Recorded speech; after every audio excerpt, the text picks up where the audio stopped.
review. This week I am reviewing an NES 8-bit classic from Capcom, and that game is Bionic Commando.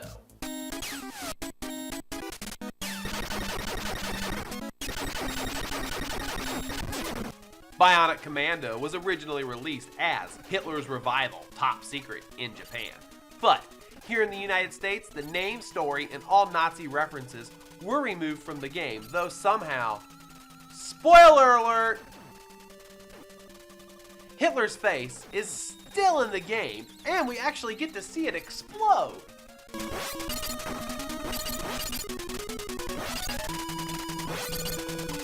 Bionic Commando takes place sometime in the 1980s and centers around two warring states, the Federation and the Empire. One day, Federation forces discover top-secret documents about Albatross, an unfinished project developed by the Empire's predecessor, the Bads.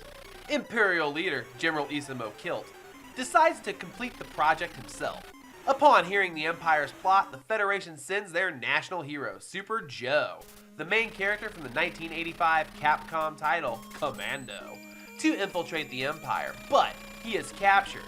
The Federation then sends in a second operative named Lad Spencer to rescue him and to uncover the secrets behind the Albatross project. Lad is a member of the Double Force Battalion, a team of commandos specially trained to use wired guns to infiltrate enemy bases. While pretty original for its time, the localization makes the story much less epic than it could have been. I give the story a 2.9.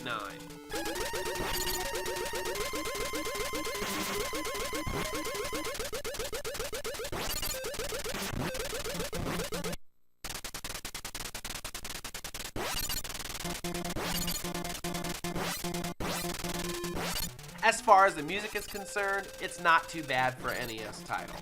It seems to get very repetitive, and honestly, I have heard much better tunes from Capcom NES titles in the past. The music just does not seem to have too much punch. I give the tunes a 2.5. The gameplay is very interesting. Instead of jumping, you have a grappling hook that you use. So, to go over pits and to climb, you have to swing your way through just like Spider-Man. Sadly, you cannot climb walls like him though. Otherwise, you are shooting your way through hordes of enemies, and I do mean hordes. In some levels, it gets very overwhelming.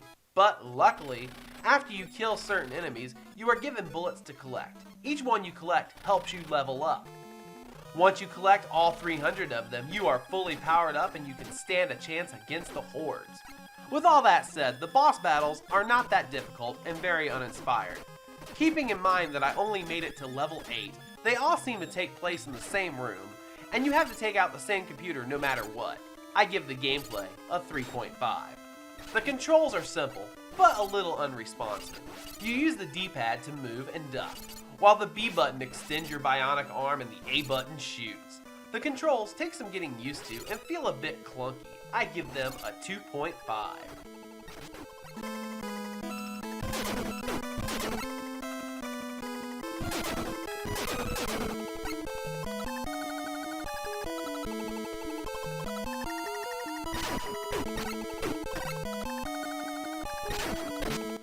If there is one area where I feel this game excels, it is the graphics. They have very bright colors and are very sharp as well. The character animations are very fluid and the character models are pretty detailed for an 8-bit title. I give the graphics a 4.5.